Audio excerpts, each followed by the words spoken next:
Hey guys, I'm not sure if anybody's in here just yet. It looked like there were two viewers that were waiting. So, once again, I apologize for being a little bit late with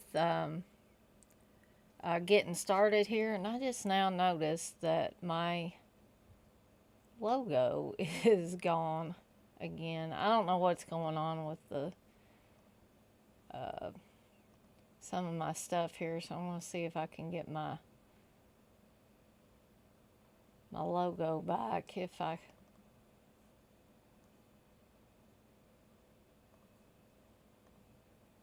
not sure why my stuff keeps going away, but for whatever reason it is. There we go. Hey the poet, hey Aaron. I was just messing around trying to get my logo back up there because as I was just saying, I don't know why some of my stuff is all of a sudden disappearing. But anyway, we got that fixed now. But time got away from me again, and I do have to work till 5, so hence me being a little bit late. But I do have my makeup on today, so at least I look a little bit better. I won't be, I think there's something in my tooth, which isn't very good. But anyway, we'll move right along. And I hope, I'll just give you guys a word of warning. This guy may not have found me like online to come into my live streams and bother me, but just a word of warning, if he shows up and starts saying stupid shit, then I'm going to kick him out. Because he's been showing up on Steve's live streams and he goes by the name Chris Hambrick. I don't know if that's the guy's real name, but if you see that guy in here, just ignore him. Because during Steve's last live stream, I was on there with him and he came in there and was calling me Rocky Dennis and stuff like that. And the guy acts kind of schizo. So just a word of warning, just in case he somehow finds me on here. Not that I'm so popular that he'd be able to find me easily, but he seems to situate himself in and out of the dead pit circles, on and off. I'm sure Aaron is familiar with the guy, but I don't know about you, the poet. But anyway, moving right along, I'll get the housekeeping stuff out of the way. I think I was finally able to put a couple of pieces of information back in the description for my videos. So if, I have the Patreon, but honestly, nobody has seemed like they're that interested in that just yet. Maybe I don't have enough content or whatever. But if you are interested in joining that and getting a few extra goodies along the way, that link is on my Seductive Poison Facebook page. You can donate a few bucks here and there if you would like to my PayPal email address, which is evil.dead.chick1976 at gmail.com. And I also have a couple of t-shirt designs on TeePublic, which the link should be in the description for this video if you're interested in getting some t-shirts, or maybe if you're not interested in t-shirts, but maybe you want a mug or a stainless steel tumbler or a pillow, etc., etc. There's a lot of different things that you can get the designs put on. Aaron, you say you try not to pay attention to him. He's mental. Yeah, there's obviously, I shouldn't have been so rude and called him schizo, but it does seem like he's, I don't know if that's an act or he really does have something mentally, a mental disturbance that is causing him to just come in to people's streams periodically and just say mean stuff, and then when you call him out on it, he backs off. So I don't know. Aaron is Aaron has studied the psyche more, so he may understand what problem this guy could possibly have, or maybe he's got more than one problem. But anyway, we won't waste too much time talking about him. Let's get into the movies. So, by popular demand, I am now doing a 1990s horror retrospective, and we are to the year 1991. If you haven't already noticed my vintage 1991 image on the screen. And we're going to cover just a handful of movies. It's like 12 movies tonight. So I don't expect this to be a 3 or 4 hour long thing unless you guys that are in the chat want to really discuss some of these films. In which case, we might really, go on a little bit longer. But if not, I'll probably go through these pretty quickly. Okay, so the first one is one that I've always liked since it came out, and that is, I'm kind of trying to tilt it so you guys can see the title, which is Silence of the Lambs. And this, as you can probably tell by the little C, is a Criterion collection Blu-ray. And I want to say this is coming out soon on 4K. Which I will definitely get that on 4K. But this is directed by Jonathan Demme. It stars Jodie Foster and Anthony Hopkins, and the great Ted Levine as Buffalo Bill in this movie. And I have, I don't want to say I have a, hey Jay, I don't want to say that I have a particular fondness for this movie, but this movie is really well made, and some people might not consider it to be a horror movie. They might consider it a crime thriller or something like that. I agree to poet, Silence of the Lambs is killer, and it has a killer in it. Actually, 2 killers. We have Buffalo Bill, and then we have Hannibal Lecter, played by the great Anthony Hopkins, who I don't think anybody really, besides the guy that played Hannibal, the younger Hannibal in the short-lived television series that came on, that I really liked. That guy did a good job of playing the younger Hannibal Lecter. But Anthony Hopkins will always pretty much be Hannibal Lecter to me. And I was telling Steve in our live stream this past Saturday, that I thought this was probably Anthony Hopkins' most sadistic role. And, even encompassing some of the other Hannibal Lecter films that he was in. Jay, I used to be kind of a size 14, but I know what you're getting at. But no longer am I that size. And Aaron, you say it's one of your favorite films, and is it horror? Who knows? Well, I guess that's, subjective based on, what a person considers horror, what each individual person considers horror. There are definitely, even if you don't consider it an all-out horror movie, it definitely does have horrific elements in it. I mean, you've got plenty of dead bodies and the examination of dead bodies, and after crimes have been committed, and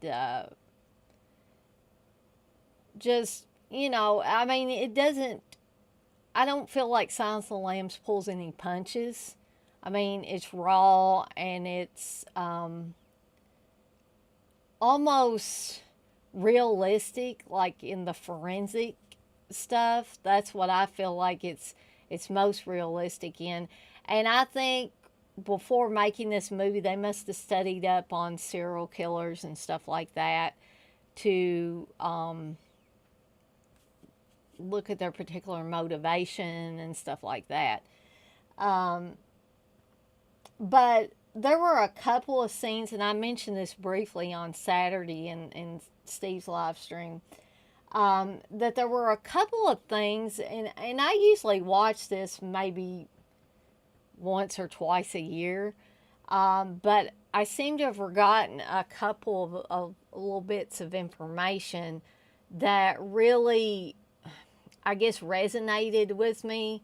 Not like on a personal level, but I was like, oh, how did I miss that? You know, I've seen this movie several times. How did I miss that? Or how did I forget that between viewings?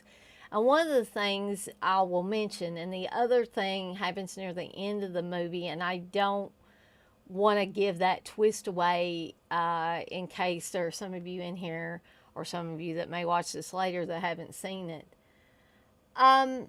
The Poet, I have not read the book, but I would certainly like to, because, you know, like they say, 9 times out of 10, the book is going to be even better than the movies. So I figure a book is going to have more space in which to expand on these characters, on Clarice and Hannibal Lecter and Buffalo Bill and his victims and all of that. But getting back to what I was talking about, those couple of scenes that I had seemed to have forgotten. One was a scene where Clarice, played by Jodie Foster, is talking to Hannibal Lecter, and she's trying to get information from him that will help her with the Buffalo Bill case. And of course, there's this thing that they go back and forth, the quid pro quo thing where, you know, it's kind of tit for tat. I'll give you a little bit of information, but you got to give me some information about yourself first. So this is the game that Hannibal Lecter plays with her. And she is warned ahead of time not to give him any personal information about herself, but she kind of gets wrapped up in Hannibal Lecter's web, so to speak, and comes to realize that the only way she's going to get anything from him is if she shares some personal information about her when he requests it. And her father was a police officer who was killed in the line of duty, and her mother had already passed away. And so when her father was killed, she had to go live with cousins on a ranch. And, you know, even though the title is called The Silence of the Lambs, I had completely, for whatever reason, forgotten this conversation that her and Hannibal Lecter had about, he's asking her why she ran away from the ranch, because she had mentioned previously that she ran away. And she describes to him waking up in the middle of the night and hearing something that sounded like children screaming. And when she went out to the barn, she figured out that they were slaughtering the lambs. And she thought if she could just save one lamb, then things would be better. And so she tries to pick up one of the lambs and starts running away.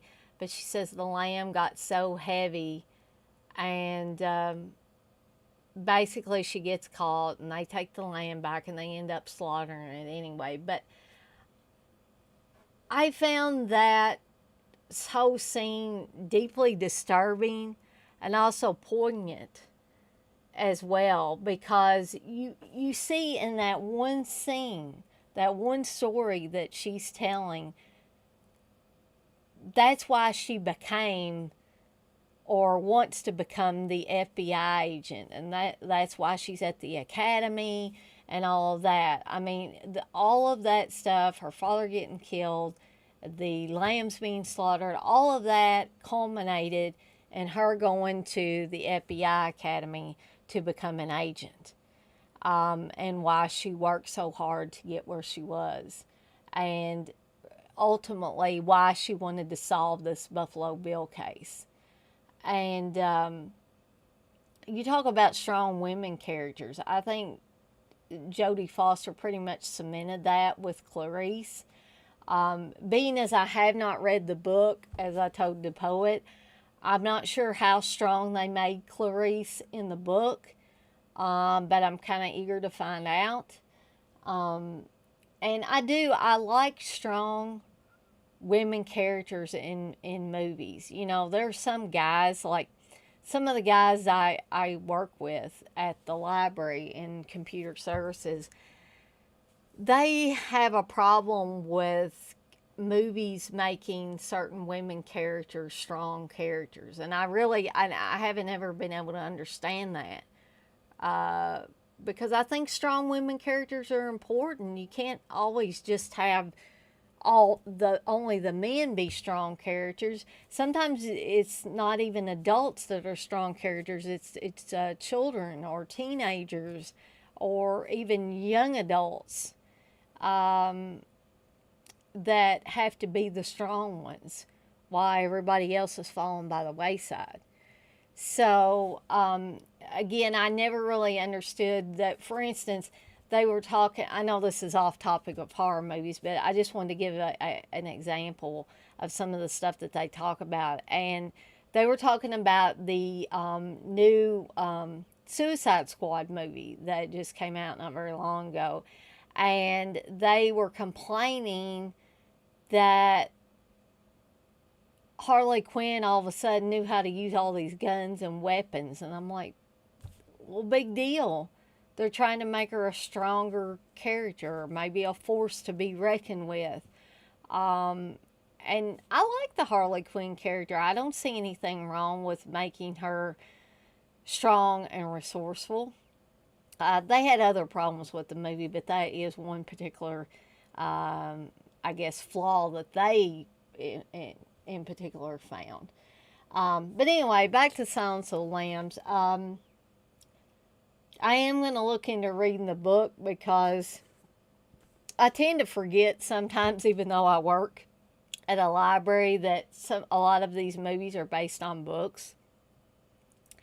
And I'm glad the poet brought that up, because that makes me want to get a hold of a copy of the book and watch it. The other person I wanted to talk about as far as Silence of the Lambs before I move on is Ted Levine, who plays Buffalo Bill. And I mean, he has the look, he has the voice, he has everything works with that character. And he just, and I'm sure Ted Levine's a really nice guy in person, you know, that he's not like this serial killer Buffalo Bill in the movie, definitely not. But he is able to turn on that sleaze and that underground figure, and he just, I mean, it's almost like he immerses himself in that character, and probably has to in order to be able to play it as accurately as he did. And perhaps Ted Levine, I don't know for sure, but a lot of times actors and actresses, if they're playing someone that's a serial killer or something, they will research serial killers. So possibly Ted Levine may have done that before playing Buffalo Bill. But he has, in my opinion, Ted Levine has a most unusual and unique voice. And I don't know if anybody else thinks that, the movies they've seen Ted Levine in. I believe Ted Levine also did the voice of, was it Rusty Rusty Nail, I think, in the oh God,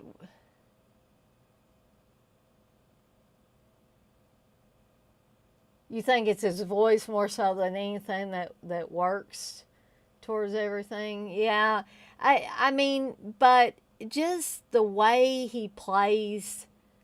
Um, Joyride was the movie I was trying to think of, but anyway, just he encompasses everything. It's his look, the way his body moves, his voice, everything. Um, just works to make that character just so skin crawlingly real. And it definitely works for a movie like Silence of the Lambs. So, like I said, this is a Criterion Collection Blu-ray. It has a few special features on here. It has a new 4K digital restoration approved by director of photography Tak Fujimoto, with 2.0 surround sound. But there is an alternate 5.1 surround DTS HD master audio track, which I would recommend unless you're just a purist and want the original soundtrack in 2.0.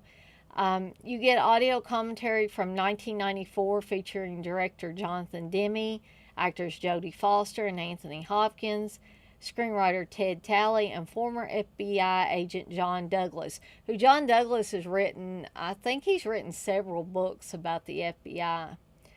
There's a new interview with critic Maitland McDonagh, 38 minutes of deleted scenes, an interview from 2005 with Demme and Foster, 4 documentaries featuring hours of interviews with cast and crew, behind the scenes featurette, storyboards, trailer, plus a book featuring an introduction by Foster, an essay by critic Amy Taubin, pieces from 2000 and 2013 by author Thomas Harris on the origins of the character Hannibal Lecter, and a 1991 interview with Demme. So, there is Silence of the Lambs. If you have never seen this, highly recommend it. You need to get your hands on a copy of this. Okay. So, I think I talked quite a bit on Silence of the Lambs, so we will move right along. And unfortunately, I didn't dig out my DVD set, Nightmare on Elm Street set. So I got my Blu-ray set out, and I don't know if you can see the title there, but we're going to be talking about Freddy's Dead. And I hear some of you groaning now because you probably are thinking, good Lord, why is Freddy's Dead one of your favorite horror films from 1991? I'll tell you one primary reason why this is still a favorite of mine and why I have a particular fondness for it. It was the first movie that I actually got to see in the theater with the red and blue glasses. You know, I was always too young for the other films, the Jaws 3D, Friday the 13th Part 3 in 3D, all of that stuff. I missed out on all of that on its original run. So I was really excited when I heard this was going to be in 3D. But something that disappointed me, that I could be wrong, but I don't think they made this clear when they advertised the movie, was the 3D is not throughout the movie. It's only near the end when the counselor at this shelter for young people has to go into Freddy's world to figure out what's going on, and to figure out who she is, because she's been having nightmares that are connected with some of the kids that are getting killed off that are at the shelter. And so when she goes into like Freddy Land, she puts on some actual 3D glasses. And at the point when she puts the glasses on in the film, that's when the audience in the theater is supposed to put their glasses in. And I believe I actually still have my Freddy's Dead 3D glasses somewhere. And I think Steve has some too, but I don't recall if he actually went to the movies and saw Freddy's Dead in 3D. DePaul, you say it still beats the Versus movie. Yes, I would have to agree with you. I find this movie fun as well. I've said before that I liked Freddy better when he was darker, like in the original Nightmare on Elm Street. But I do think that some of the comedy elements actually worked for this particular film. But the film, when it gets toward the end and you have a lot of the, okay, Aaron, well, I'll probably still be here when you get back. The only bad thing is if you're watching this in 2D, when it gets to the part where they're using a lot of the 3D stuff, of course it doesn't have the same effect. And when I was rewatching it for this live stream, I actually watched the 2D version, and I realized when you watch that stuff in 2D and you're really supposed to be seeing it in 3D, it is kind of hokey because they're pointing stuff at the screen and stuff like that, that it's the effectiveness is lost if you don't have the 3D element in there as well. But I do still recommend it, whether you watch it in 2D or 3D or both. I just think it's like it's a fun, kooky little entry into the Nightmare on Elm Street series. I do think it's well worth a watch. And I do agree with the poet that it still beats the Versus movie. I definitely agree with that. So, anyway, that is Freddy's Dead. And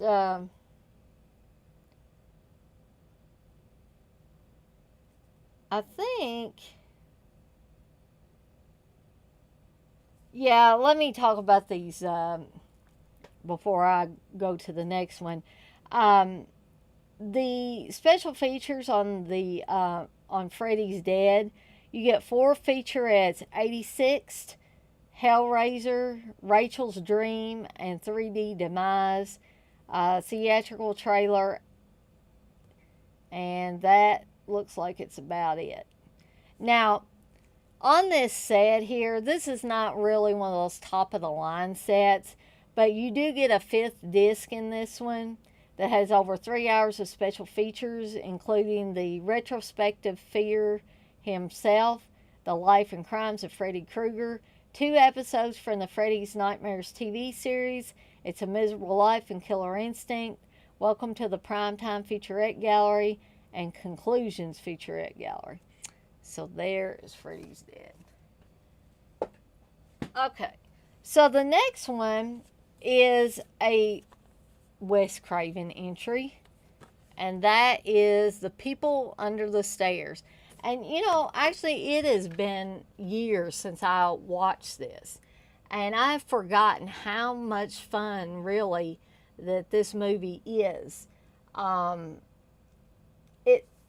I mean, the characters are great in it. The young boy Fool, Kelly Jo Minter plays his sister in the movie.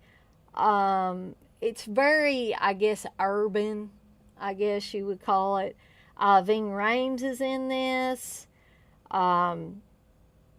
Wendy Roby and Everett McGill are both in this. Sean Whalen, who plays Roach, one of the people under the stairs that gets loose inside the house and he's in between the walls and stuff, who was one of my favorite characters in there. I think him and Fool were possibly 2 of my favorites. But this I think this movie encompasses a lot of different things, and it's sort of like Candyman in the way it covers racial tensions and the urban backdrop and all of that. You just don't have Candyman in this. Instead, you have an evil, well, you think they're a married couple at first and they call each other mommy and daddy. And so when you find out they're brother and sister, that's even sicker. And they're played by Wendy Roby and Everett McGill. And people will remember Everett McGill from Twin Peaks. They will also probably remember him from Silver Bullet as the werewolf priest. Reverend Lowe. And The Poet, you need to rewatch People on the Stairs. Yeah, I highly recommend, especially if it's been a long while since you've seen it, like in my case. I was like, really? I had just forgotten how really well made and interesting this movie is, as well as being a horror movie. So Fool and his sister and his mother, who is sick with cancer, are living in an apartment where the building is about to be demolished. And Everett McGill and Wendy Roby are really rich people. They own pretty much all the town and the apartment buildings and all of that. And they don't like black people. That's obvious within the film. And it's just, they don't take time to, I guess because they're crazy, they don't take time to get to know these people or what their story is, or, if they're nice people or bad people or what. They just don't like them because they're black. So there's a lot of racial tension in this movie.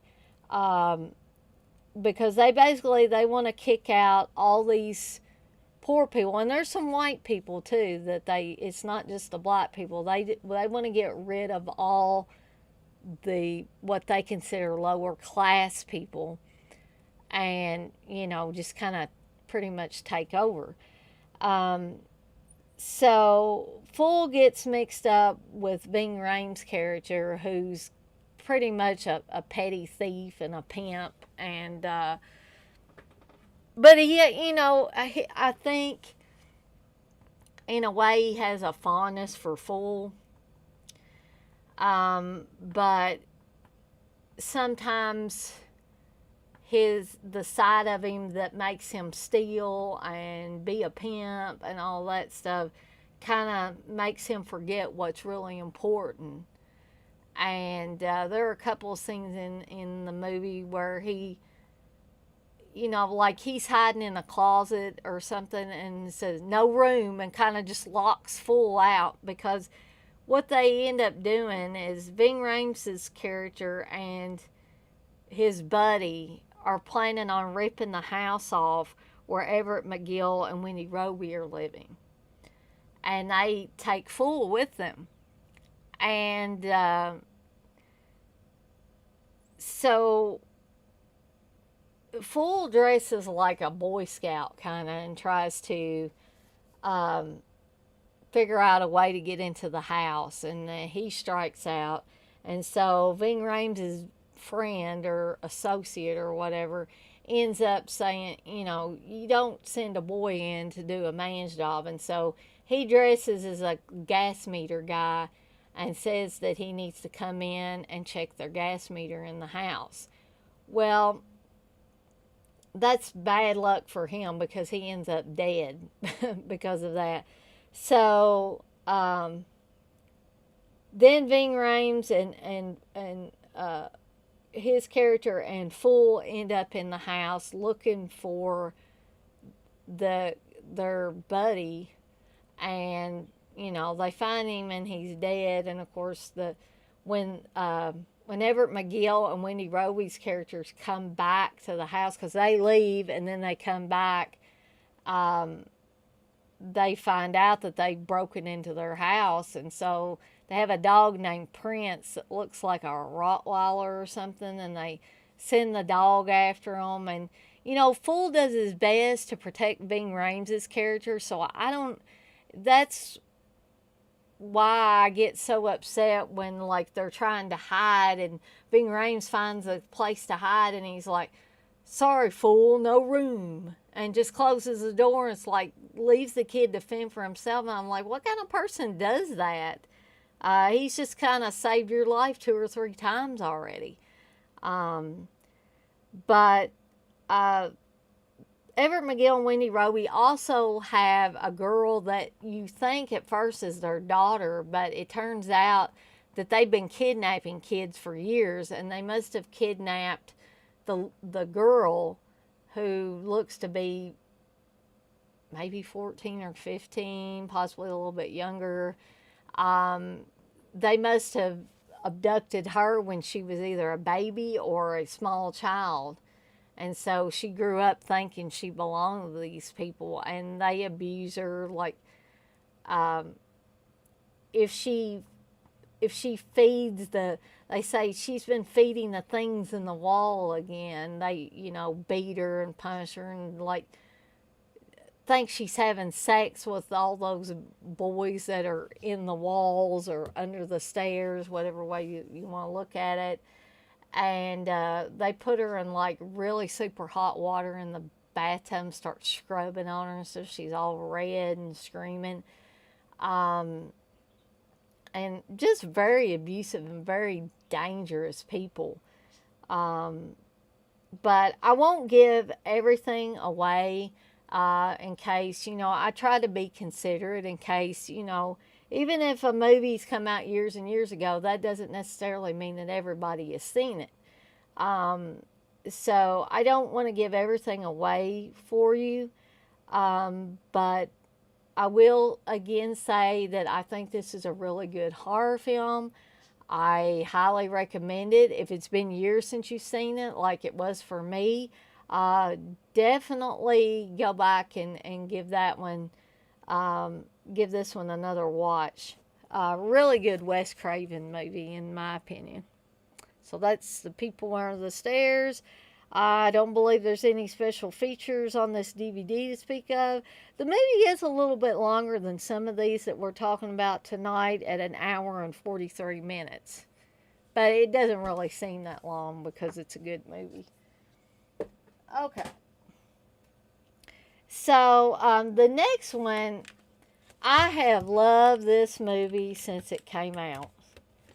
I can't say enough good things about this movie. And that is Popcorn. And I said this on Saturday in the live stream Steve was doing, that this is a movie, I can watch it anytime, but when the weather starts getting cooler and it gets fall and it gets closer to Halloween, this is just one of those movies I gravitate towards. It doesn't really have anything to do with Halloween, but it just seems like a fall type, Halloween type movie to watch. And I do have the Steelbook Blu-ray edition from Synapse Films. I actually bought this at a convention from them. So you've got the poster artwork, and then you've got the newer artwork if you flip it over. There are a lot of things that I like about this movie. I like how the killer takes the faces of the people that he kills. He, not like Leatherface would, but he kills them and then makes a latex copy of their face and puts it on his face. Which he really doesn't have a face, because when he was a young boy, he was burned. This also has Jill Schoelen on it, and Jill Schoelen plays Maggie, a girl that's going to, she's going to college in California, and she's taking a film class. and they're trying to figure out ways to raise money for their film department. And so Toby, played by expertly by Tom Villard, who sadly is no longer with us. I think he died not long after this movie was made. He had AIDS, unfortunately, and passed away. And had AIDS during the making of this movie. But I always loved Tom Villard because he could play really sensitive characters. Many of you may have seen him in My Girl. He was in the writing class. He was one of the hippie type guys that was in the writing class that Veda goes to. I believe he was in One Crazy Summer with John Cusack and Demi Moore. I think both of those. I think that was the one that they were in. But he's been in a lot of good stuff. And he was excellent in this. Because he kind of had to play a dual role. And I don't think I'm giving anything away because you can probably tell a little bit by that picture, for those of you that know what Tom Villard looks like, that Tom Villard turns out to be the killer. His character of Toby starts off as normal.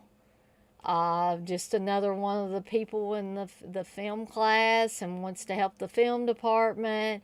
He's the guy that comes up with the idea to have a movie marathon with some really bad movies, which they actually filmed the inserts for these movies. They actually made that in addition to making the popcorn movie. So they were movies that would have had gimmicks to them, like Shock in the Seats, in a movie about a criminal that gets in the electric chair, but a doctor does something to his blood where he doesn't really die during his stint in the electric chair, and he's able to shock people. So in the movie, when he's shocking people, then Bud, played by Malcolm Danare, who was in Christine. He played Moochie, one of the bad guys in that movie. Who he's his character of Bud is like up in the balcony or whatever, shocking people, shocking their seats periodically. So, and then they have the Stench, which they put really smelly cubes or whatever of stuff that smells like dead dog and different things, and they make it come out of these things in the theater that look like little faces or whatever, or little demon faces or whatever. So they do that during the Stench movie, and hold on just a second, guys. And I just noticed that my logo up there still had the little bullet points or whatever around it. Of course, my dog Brandon is distracting me because he's doing his barking thing. And yet again, it's not time for his medicine just yet. So, just bear with me a little bit. So, you got all this, plus Maggie, played by Jill Schoen, has been having nightmares of a guy who looks very much like the guy in a film they find called Possessor. And, you know, I'm not going to give you all the specifics just in case you haven't seen it. And that way, some of the twists and stuff along the way, they won't be spoiled for you. Like I said, I don't think I'm giving anything away by telling you that Tom Villard's character of Toby is the killer. Because to me, I don't know about you guys, but to me, I can pretty much tell, especially once I started watching the movie, that this is Tom Villard here. But, and actually, there were some Canadian connections with this movie. Bob Clark did special effects on this movie, and Alan Ormsby, who was slated to direct the entire film, but he was really good at directing those insert films that they had, The Stench and the mosquito one, where they had the giant mosquito flying through the theater and all that. But he was really good at that. But they had to bring in another director. Was it Brian Harrier or something, I think is his name. They actually had to bring him in about partway through to redo a lot of scenes and then kind of just start fresh with the movie, because whatever Alan Ormsby was doing was just not working out real well. So they kept the insert stuff, the film within the film stuff that he shot, and then Brian Harrier came in and, you know, fixed the rest of the movie. Also, the lead actress, Maggie, was replaced. So they didn't start out with Jill Schoelen. So you will notice when they're cleaning up the Dreamland Theater to get ready for the movie marathon, you see them all cleaning. But if you've got a sharp eye, you will notice that Jill Schoelen is nowhere to be found. There's another actress in similar clothes to Jill Schoelen helping them clean up the theater and sweeping up trash and doing all that stuff. So sharp eyes will catch that.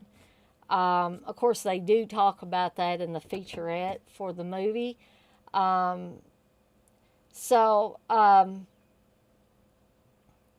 Dee Wallace is also in this movie playing, well, at first you think it's Maggie's mom, and we're just going to leave it there for now. But I thought the film had some really creepy aspects to it. The scenes where Maggie's not sure if it's Leonard Gates, the one that filmed Possessor, and killed his family in front of everybody on stage, was still alive and didn't die in a fire at the theater where he murdered his family. Because somebody keeps showing up in different disguises and stuff. And so those scenes are creepy. And also, I found the Possessor film itself to be particularly creepy, too. And Brandon's whining. I'm sorry about that. That whole film, that kind of gave me cold chills the first time I saw the Possessor film within Popcorn. And if you have not seen this, you won't know what I'm talking about until you actually see it. But if you've never seen this one, I highly recommend it. I mean, you don't even have to wait till around Halloween to watch this one. You can watch this one anytime. And like I said, it does have a featurette, and I believe it has some commentary, and it looks really good on this Blu-ray. I can't wait till this one comes out in 4K as well. But that's Popcorn.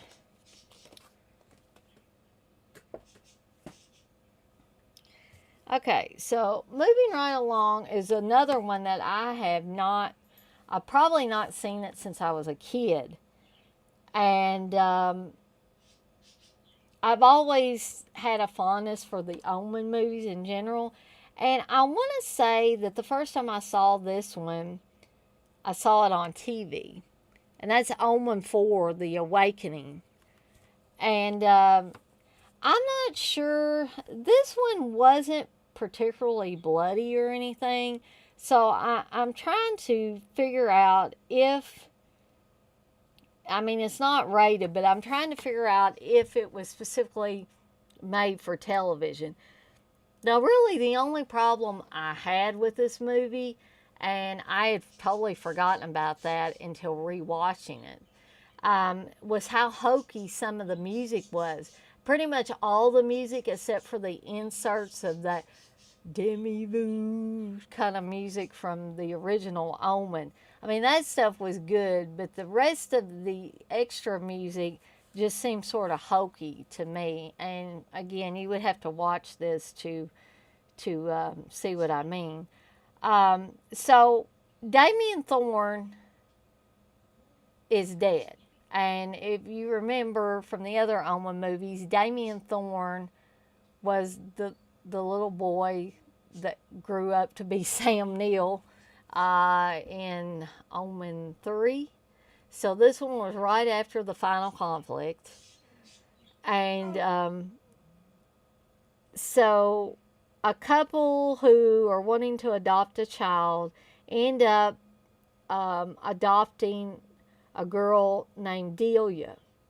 And there's something weird, you know, the nuns set up this adoption and everything for the couple, Jean and Karen.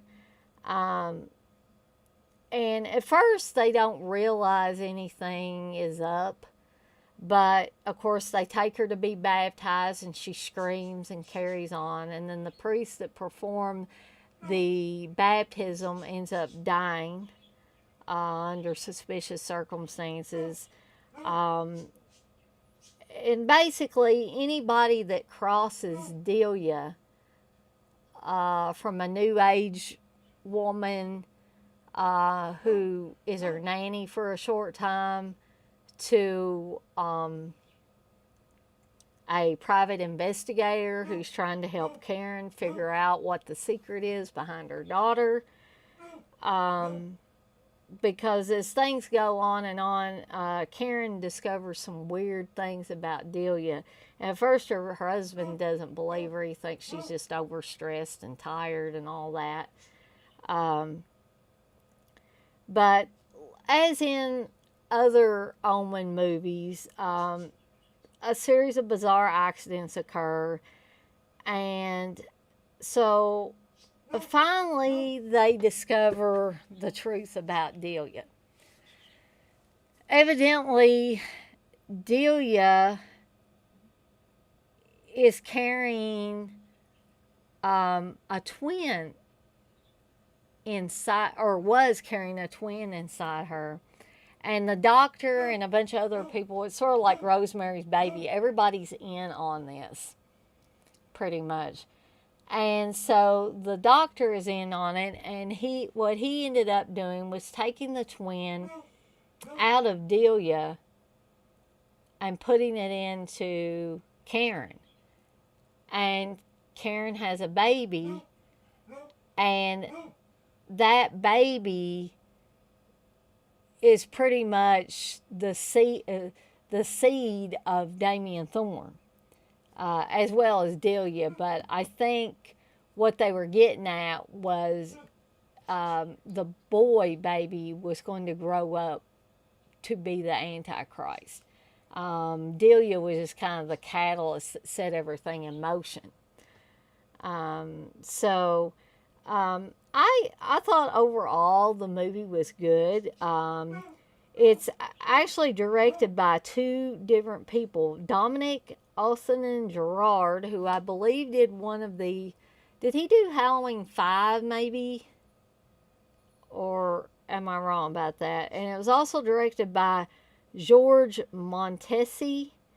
The story was by Harvey Bernhardt and Brian Taggart. And Brian Taggart did the screenplay. Faye Grant stars in it. Michael Woods, Michael Lerner. And Aja Vera plays Delia. And I am not sure if she has been in anything else. Feel free to look that up because I'm kind of curious too. I may look into that as well. Now this is part of the Scream Factory set. Steve actually got me the Blu-ray set of all the Omen movies. I can't remember if it has the remake or not, which actually the Omen remake was one of the few decent remakes. Um, but you have some special features on here, just about three. You have a new interview with writer Brian Taggart, 666, the Omen Revealed documentary, and you have a still gallery. And that is Omen for the Awakening. Okay, so the next one is one I recently watched with Steve, and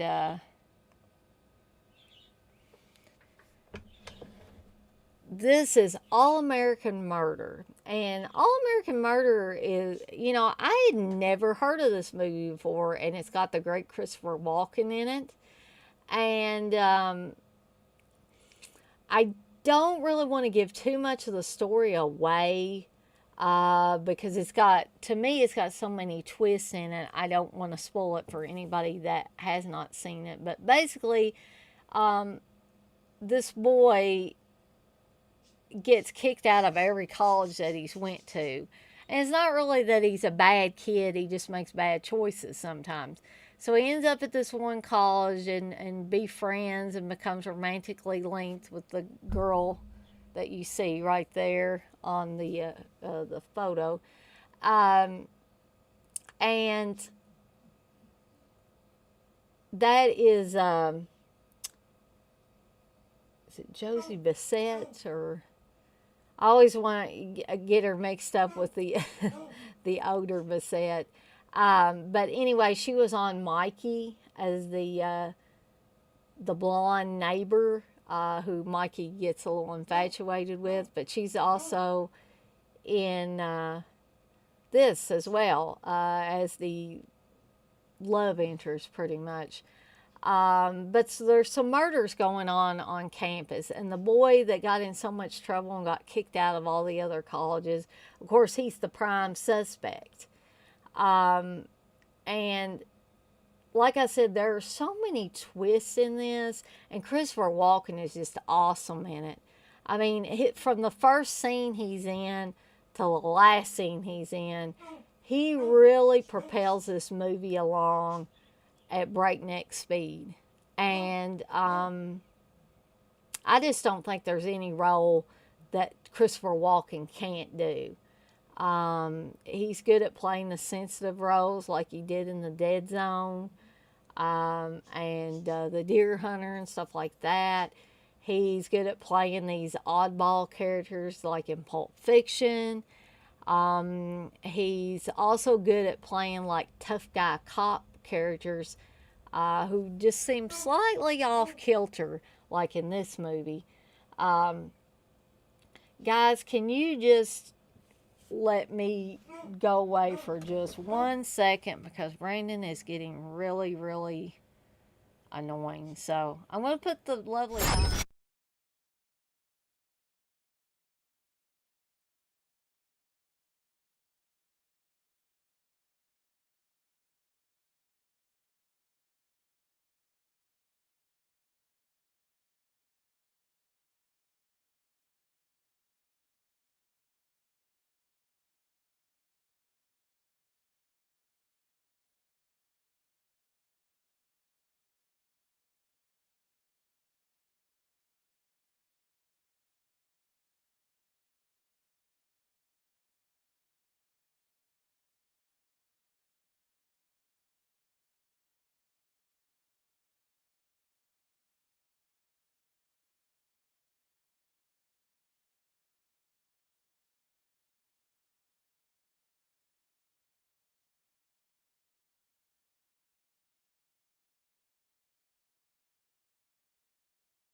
Okay.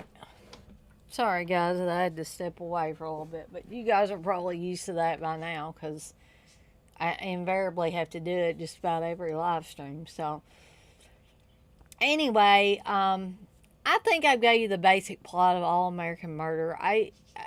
It's unique in a lot of ways. It was definitely not the type of film that I thought it was going to be. But that didn't mean I didn't like it. I will just say I was pleasantly surprised by it. Steve actually recently bought this on Blu-ray, and I went into it thinking it was going to be one kind of movie, and it turned out to be a totally different kind of movie. And I highly recommend it. I can't recall the special features that are on it right now. There could be some commentary or other things on there. But I do highly recommend the movie to anyone that hasn't seen it, or possibly if you've seen it years ago, want a refresher, definitely pull this one back out and give it a watch. Okay. So, moving right along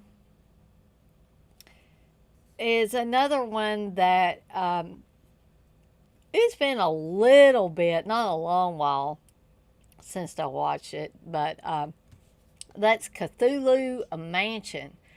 It says from the imagination of H.P. Lovecraft. Now, my experience with a lot of H.P. Lovecraft based stuff, supposedly, is that they take like the bare bones of a lot of H.P. Lovecraft stories and really expand on them. And this is a Spanish made film. It has Frank Brana, who showed up in a lot of these Spanish made films.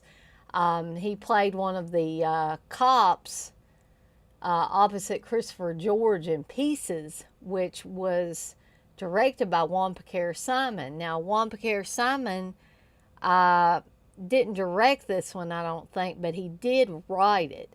So Frank Brana plays like he looks like one of those strongman characters from Circus or something. But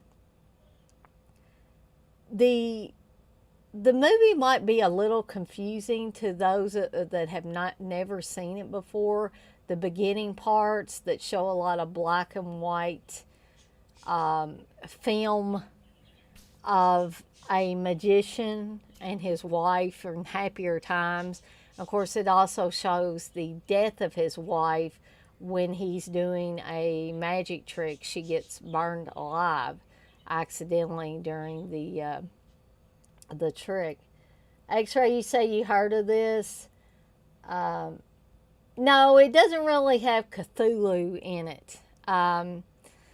I think probably they were trying to play on, the H.P. Lovecraft stuff, and that's why they put Cthulhu Mansion as the title.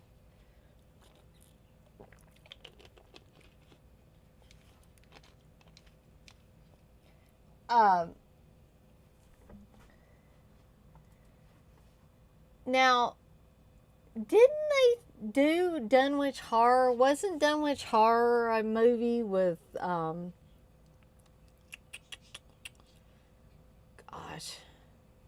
or am I thinking of another movie? But I thought they made a movie years and years ago of Dunwich Horror.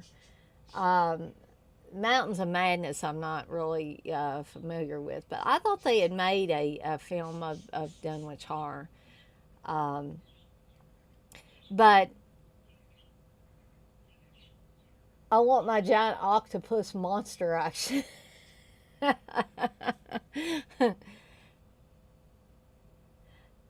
No, I know what I'm thinking of. The Devonsville tear. A totally different thing. So, sorry about that. I'm going to take a look and see what the dogs are doing. I do apologize, guys. Brandon, go lay down. But,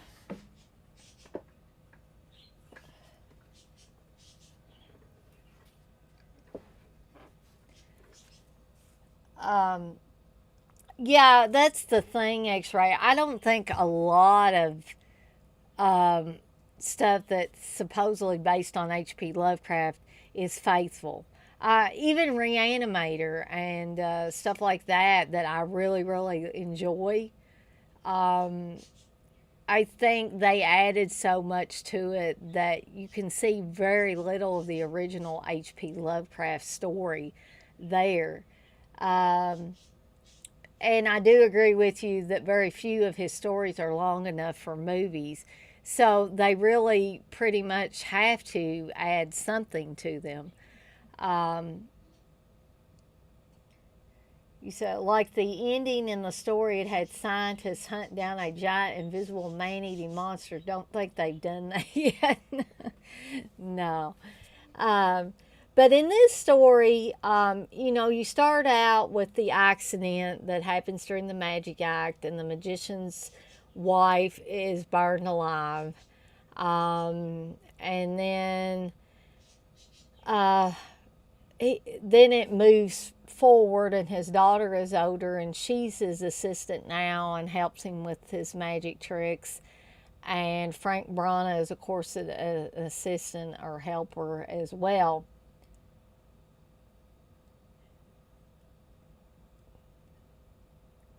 So, X-Ray, I can't actually say that I've read H.P. Lovecraft per se.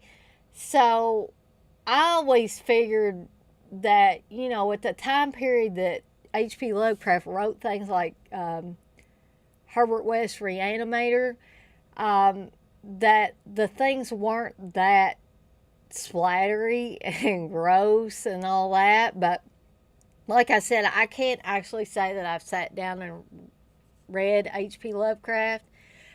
So maybe it's possible that it was pretty gruesome like that. Okay, well, that is good to know. That really, actually, that really makes me want to pick up some of the stories or find some of the stories and actually read them. But back to Cthulhu Mansion. Um, so he's pretty much working in a carnival, circus, whatever you want to call it. The magician is, and um, there's these punks or whatever you want to call them. They're not very nice people. And one guy is on in the funhouse ride with another guy, and I think he's wanting to get some cocaine from this guy, and the main guy ends up stabbing the other guy and killing him and leaving him in the funhouse. Um, and so then this guy has got, he's got a girlfriend, and then her brother hangs around with them, and they want him to like hotwire a car, and he doesn't do a very good job of it. And then there's another guy and another girl who, the girl is pretty much a slut. She just messes around with whoever. Her name's Candy in the movie. Um, but they end up having to get out of this carnival or whatever before anybody figures out what they've done. That the one guy's killed that other guy, and like they've got drugs on them that they're planning to sell, and all that. And so they pretty much take Frank Brana's character and the magician and his daughter hostage and make them take them to their big mansion, which essentially turns out to be the Cthulhu Mansion in the title. And you find out that the magician really couldn't let his wife go even after she was dead. And he was messing around with things that he shouldn't have been messing with. And there was like a door in the basement that went to some otherworldly place where there were monsters. And the one girl's brother gets shot in the leg, and the magician says he'll try to help him even though he's not a doctor, but he ends up getting nasty stuff all over his face and turning into a monster periodically. There's a lot of crazy stuff that goes in this. There's a guy that goes to take a shower and ends up getting drowned in the shower when it fills up with blood and he can't get out of the shower. Um, there's a lot of different things. There's man-eating plants and creatures, blood in the showers, just all kinds of different things. So this movie is kind of, for me, just a mishmash of things, but I still find it fun. And if you can get past the kind of slow part near the beginning where it's showing, it doesn't have any audio. It's just the magician and his wife and black and white film, going to different places and stuff like that. That's a little boring, but it doesn't last very long. X-Ray, you say Reanimator took place during World War One. Herbert worked on soldiers injured in action in the first story. Interesting. You must be, X-Ray, you must be a H.P. Lovecraft expert, because you seem to know a lot about the stuff. And you say, Juan Piquer Simon is like a Spanish Bruno Mattei. He needs a box set. All his movies were different from one to the other. He did Cthulhu Mansion, Pieces, even Supersonic Man, a kid's superhero movie. Yeah, something else Juan Piquer Simon did was the film Slugs, which I think I talked about when I was doing my 1980s horror retrospective, which is another one that I really like. But I guess the all-time favorite one that he did would have to be Pieces for me. But anyway, that's Cthulhu Mansion. Like I said, I think I gave you the basic plot of that. I think this one may be out on Blu-ray now. But I recommend it. I mean, like I said, it wouldn't be on my list if I didn't at least enjoy it. And I was glad to be able to go back and rewatch it and refresh my memory on it before I did this live stream. So there's Cthulhu Mansion. The next one is a Stephen King film. You say X-Ray. You say a little bit. First thing I read of his was Mountain of Madness at this Barnes and Nobles. Read it in one sitting while sitting around. LOL. Yeah, there are some things that you can, literally you can do that because they're not so long that, nobody's going to accuse you of loitering or anything like that. You're there in one place for too long. But the next one is a Stephen King adaptation. It's based on one of his short stories. Sometimes they come back. I can't really say I like the sequels. Sometimes they come back again. Sometimes they come back for more. I was not really fond of those. But this one, the first one, I really, really like.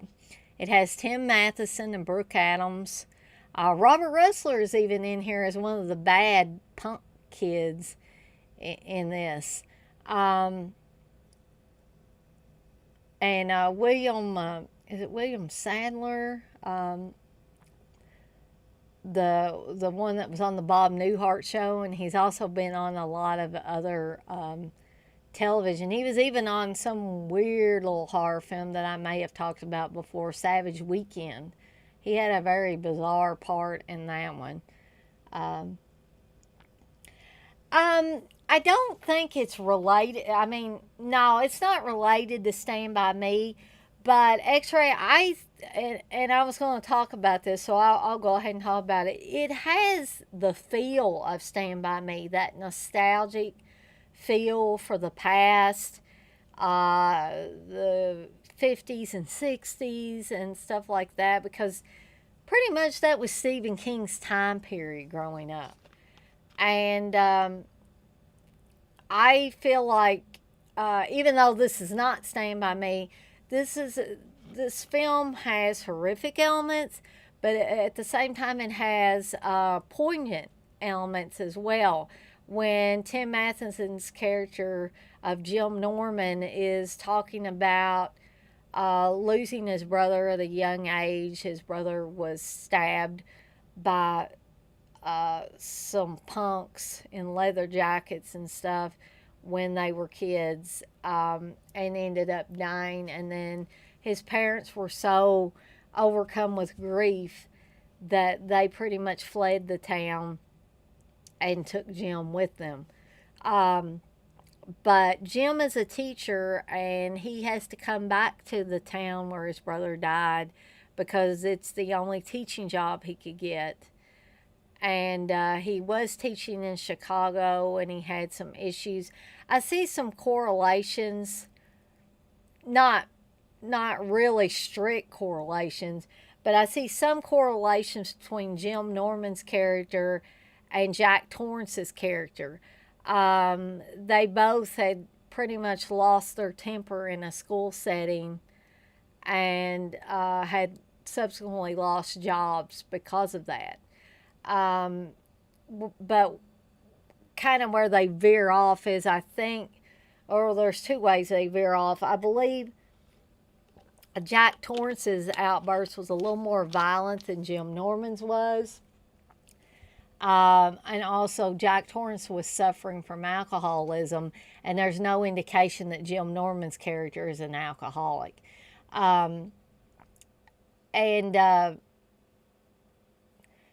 So there, he's going back to the town where he grew up to teach, and he's bringing his wife, played by Brooke Adams, and his young son. And for whatever reason, things are not settled between him and the punks that killed his brother, because he stole their keys to their car, and they were on a train track. And after his brother was killed, Jim took their keys.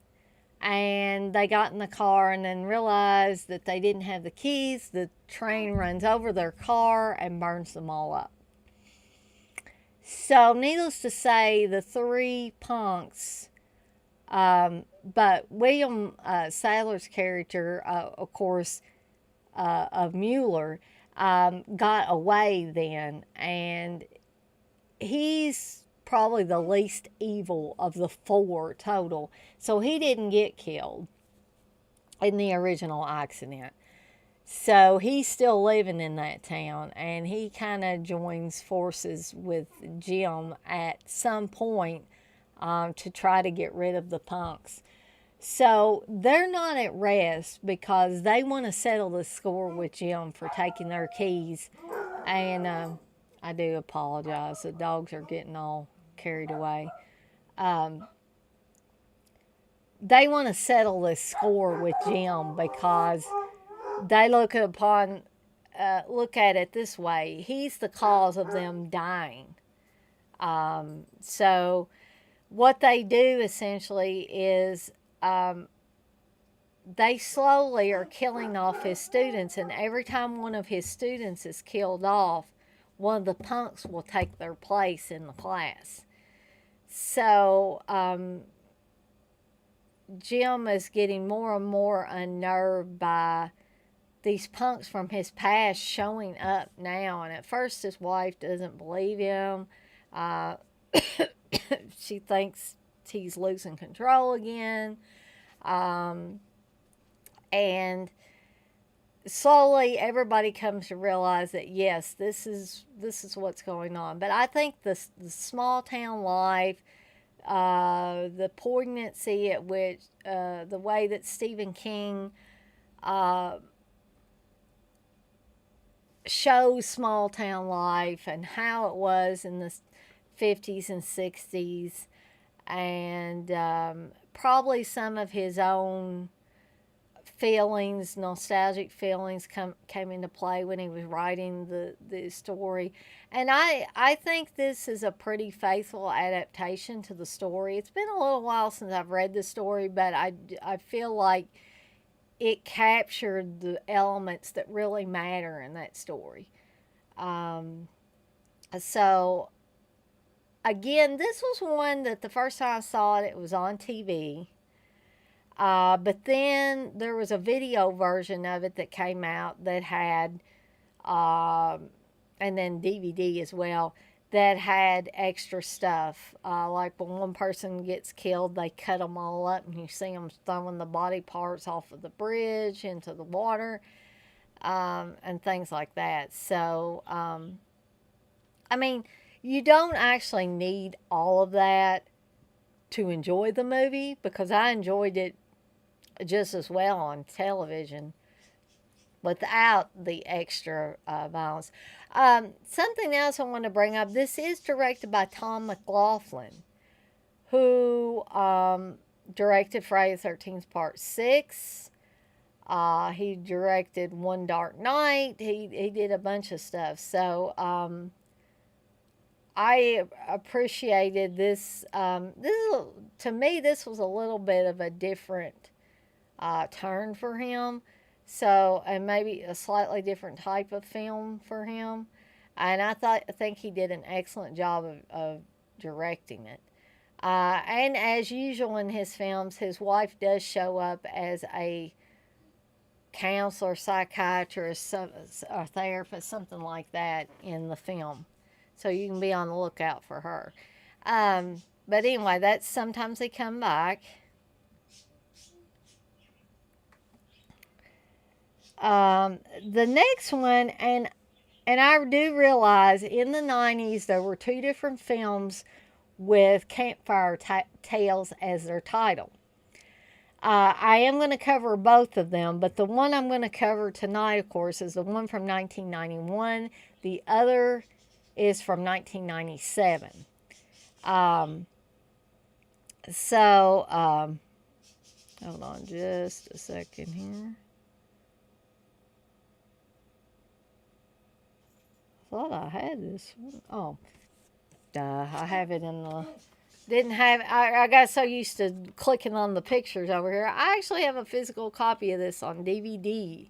This is a Sub Rosa Retro Campfire Tales.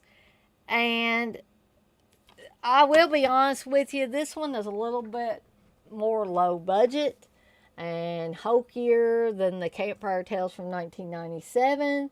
But it does have the great Gunnar Hansen as I guess like a homeless guy or something, or drifter or something, that tells these stories to these three boys that are having a camp out. And he tells them, of course, he's going to tell them some grisly stories. The first one is like the urban legend sort of story about the psychopath with the razor sharp hook. Then one that I found kind of amusing as well. It's about a group of obsessed drug addicts who get a hold of this marijuana that makes them decay and turn into zombies and then just pretty much waste away. And then there's one about a demonic Santa Claus who punishes bad boys and girls. And a band of bloodthirsty zombies out for revenge. So that one actually probably is my least favorite because it's the one about the pirate. And I wasn't as interested in that one as I was the other films. But it did have good zombies in it. I will say that. This was directed by William Cook and Paul Talbot. Other than Gunnar Hansen, I don't think there's any names on here that you're really going to be familiar with. But let me peek at those dogs again. Y'all better go lay down.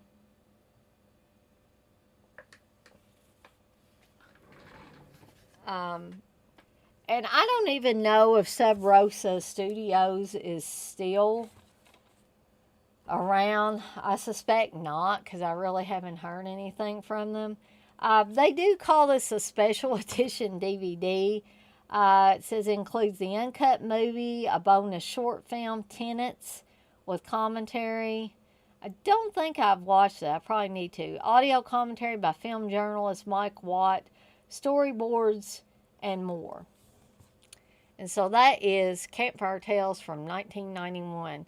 Pretty decent anthology film. And it's got Gunnar Hansen on it. Okay, the next one is also one that I recently rewatched. And I've told y'all before about my affinity for killer doll movies. This is probably not the best killer doll movie. To me, that would probably have to go to something like Child's Play. But I like certain aspects of Dolly Dearest. Denise Crosby is in this, playing the mother. Sam Bottoms is in this. I believe he plays the father. And Rip Torn is also in this movie. And something else I found interesting is sometimes they come back, had Chris Demetral, or whatever his name is. This movie had him in it as playing the older brother in the family. And he also played Wayne, Jim's brother, and sometimes they come back. So it was kind of like back-to-back films for him. Dolly Dearest concerns, I think it's in Mexico, I believe, where a guy is taking his family to Mexico.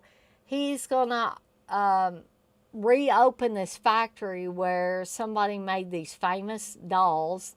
The doll that you see in the picture there, the Dolly Dearest dolls. And he's going to fix this factory back up and start making more of these dolls. But what they don't know is there was some kind of like satanic cult that wanted to bring about like a devil child. And the spirit of this devil child has went into the dolls. And at first I thought it only went into the one doll that the guy's daughter gets a hold of. But it turns out it must have gotten in multiple dolls. And slowly over time it starts affecting the little girl as well. X-Ray, you said I saw Dolly Dearest is pretty silly. Isn't that blonde from Star Trek in it? Yeah, you're probably talking about Denise Crosby. Yeah, some parts of it are pretty silly, but I still find it entertaining. Rip Torn before he went full alcoholic. Yeah, I'd definitely say that. And you remember the Dolly Dearest poster was always prominent in rental places. Yeah, and I think the first time I watched Dolly Dearest, it was a rental. Because like I said, I always found movies about killer dolls interesting. And this wasn't the best of the lot, but it definitely wasn't the worst of the lot. And, you know, even though it's a little silly and a little cheesy in spots, I did find it, you know, to be good fun. It wasn't too long of a movie, so it's not like you're going to get bored with it. Things seem to move along pretty well. And it's not a great cinematic horror set piece, but it's fun. And sometimes that's all I need, something to just be fun. So anyway, that's Dolly Dearest. We got two more to cover, guys. The next one is one I rewatched today after not having seen it for years and years and years. So long that the only person I could remember being in it was Brooke Adams. But James Cameron is also in it playing a doctor who's actually a geneticist, and a lot of women are going to him because they want to get pregnant, and he's kind of doing or he says he's doing the in vitro fertilization. And what he's really doing is like messing around with genetics of the husband's sperm, and then when he ends up like meeting the sperm with the egg and all that, and then implanting it into the woman, some frightening changes happen in the woman who's pregnant, because she's pretty much becoming a host to some kind of monster. At the beginning of the film, you see a woman who's visibly pregnant, and I think she's eating raw meat, and then her husband comes and gets her, and they go back to bed, and they're kind of joking around, playing around, and then all of a sudden she has a lot of pain, and she says something's wrong. She wants him to call the hospital, and he's trying, and all of a sudden something just busts out of this woman's stomach. You don't actually see what it is at that point, but you got a pretty good idea what it is. Then we switch gears to Brooke Adams, who is a writer of children's books, and her husband, who is an attorney. And she's had some miscarriages, and they've been trying for like 5 years to have a baby and haven't been successful. So a guy he is familiar with from the law office where he works, another attorney, directed him to the doctor played by James Caan.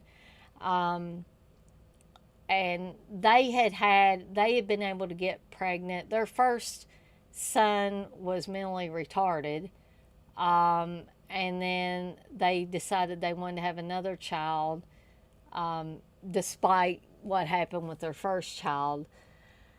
And so they end up having what they say is a beautiful daughter, but then bad things start happening in their family as well. And these other women who have been implanted with these monstrous fetuses by James Caan's character have, they're all getting rashes, and you see several of the women have bandages on their neck. Some of the women are getting very violent, attacking their spouses. X-Ray, you thought this was a sequel to those It's Alive movies. In some ways, it reminds me of It's Alive. Actually, the baby, or whatever you want to call it, that ends up coming out of Brooke Adams, kind of looks like the Freddy baby from, I think, The Dream Child. I mean, the head and the eyes and stuff like that kind of look like that. But slowly Brooke Adams comes to realize that what James Caan is really doing is trying to create a master race of children who will take over the world. And he even tells her near the end of the film, we don't even need mothers anymore. And he's actually got little circular, they look almost like balloons, like incubators, and he's got all these fetuses growing in them. But I enjoyed revisiting this one again. I think Brooke Adams does an awesome job, and I like Brooke Adams in most things she's in. As I said before, she was in Sometimes They Come Back. She was also in The Dead Zone as well. And as far as, killer baby movies go, I think this one's right up there with some of the others, like the It's Alive movies.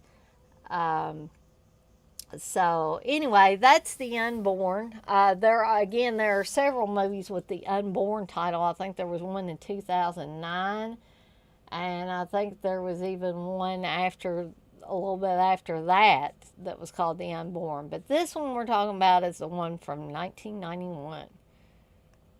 Okay. So the last one I want to talk about, and yes, I saved the best for last, is one that, again, I kind of teased a little bit about.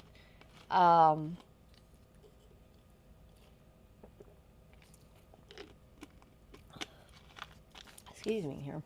I teased a little bit about it during Steve's live stream on Saturday, and that is Haunted Ween, directed by Doug Robertson, who sadly has since passed away in the last couple of years or so. Quite young. I think he was either in his late 50s or early 60s. And I'm not sure what happened because his death is listed as undisclosed.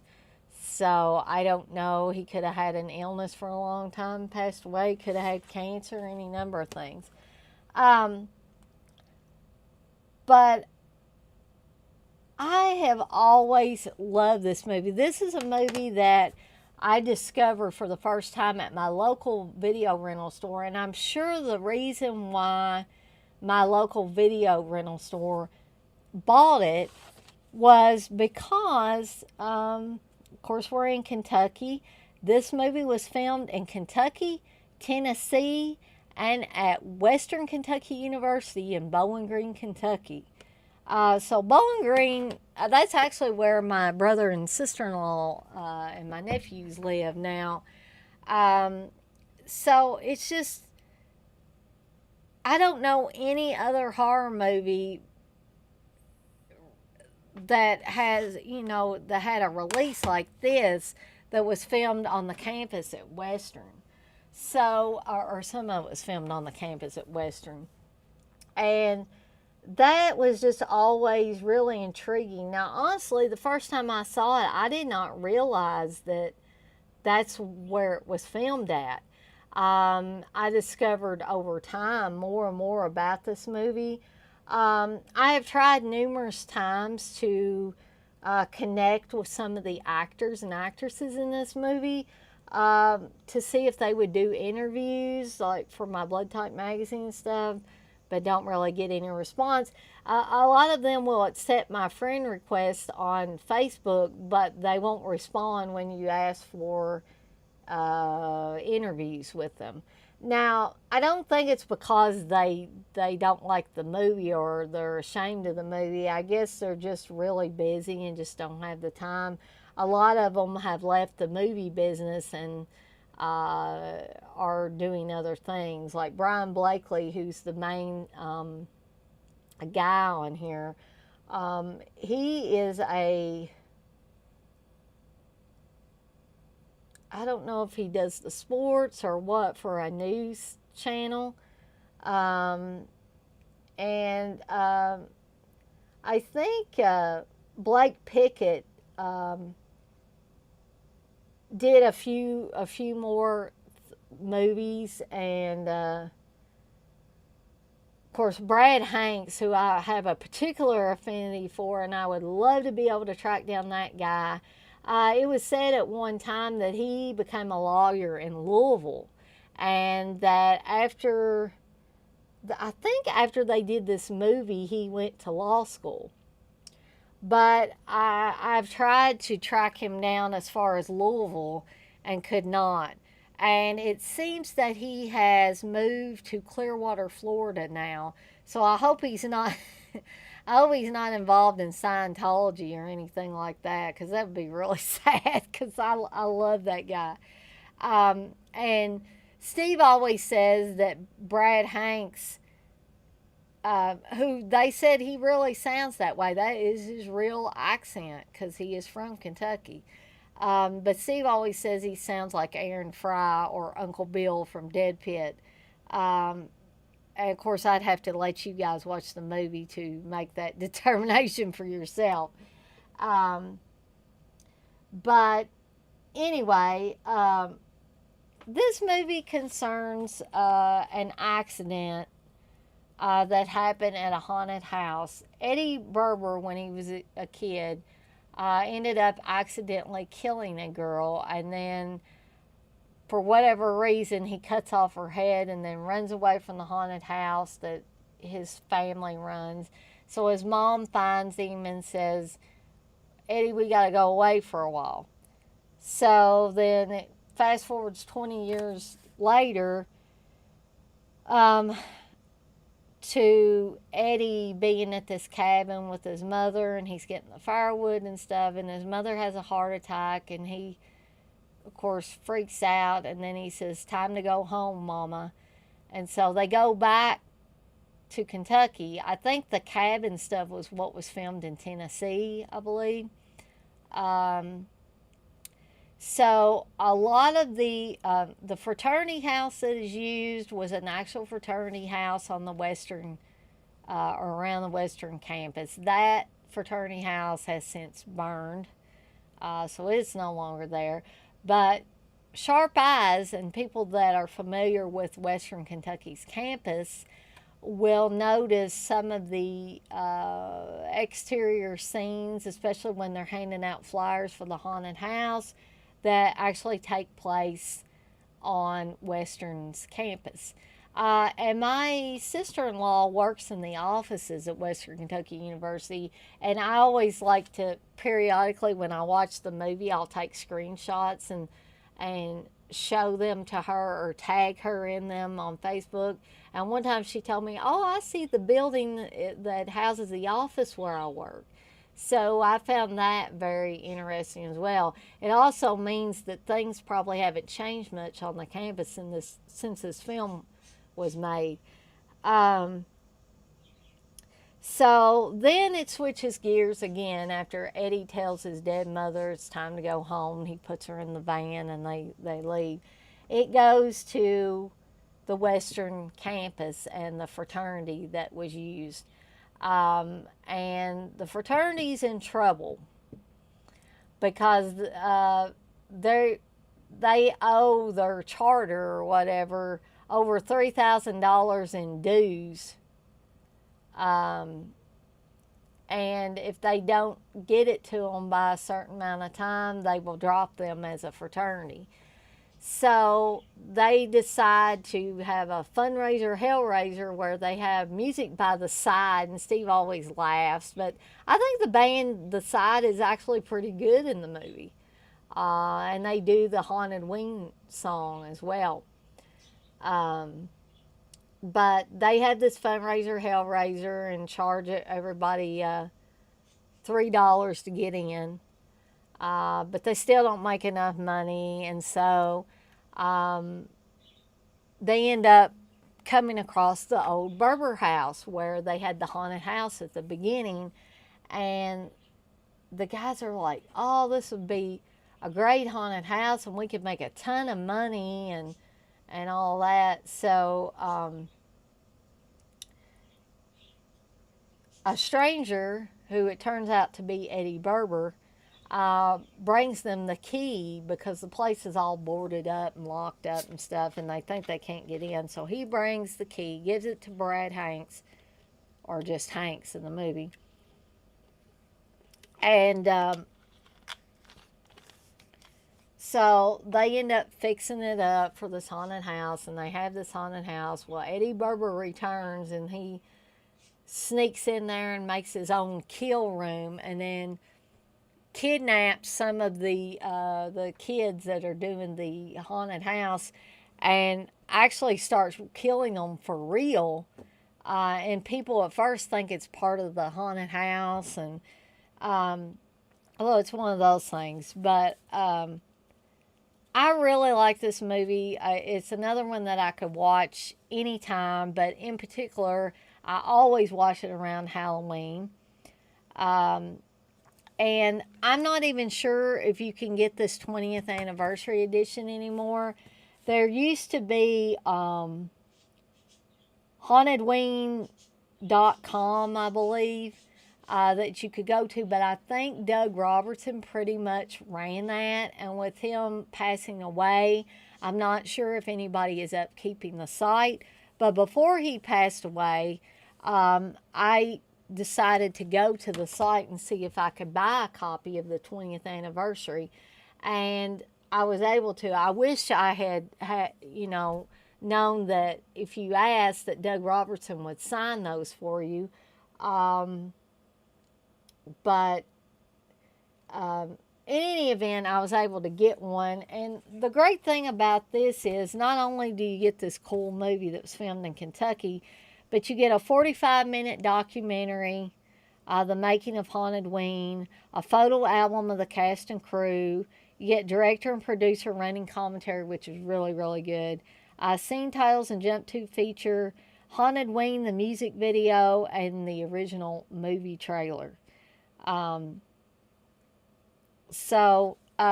Yeah, I encourage you to look up hauntedween.com and see if the site's still running. See if maybe a relative of Doug Robertson or maybe somebody else associated with the movie has decided to take over, and maybe they still got some of these to sell. I think it'd be well worth your while. I think I paid $25 for this. But that is Haunted Ween. So, guys, we have reached the end of the 1991, my favorite 1991 horror movies. I will return, more than likely, next Monday, if they don't kill me at my dentist appointment tomorrow. Last time they made me so sick. I will return with my favorite horror movies of 1992. We'll be having things like Candyman, Basket Case 3, Dr. Giggles, Pet Sematary 2, Happy Hell Night, Mikey. So you can look forward to that. And I thank you guys for hanging out with me for about a couple hours. And I guess Aaron never did make it back. He might have had some kind of emergency that he had to take care of. I hope it wasn't serious. But anyway, I thank you. X-Ray, you've been a real conversationalist during this. The Poet, Aaron, in case you're listening or listen later. Jay, I thank all you guys for coming in here and hanging out with me for a couple hours. As I discuss these movies from 1991.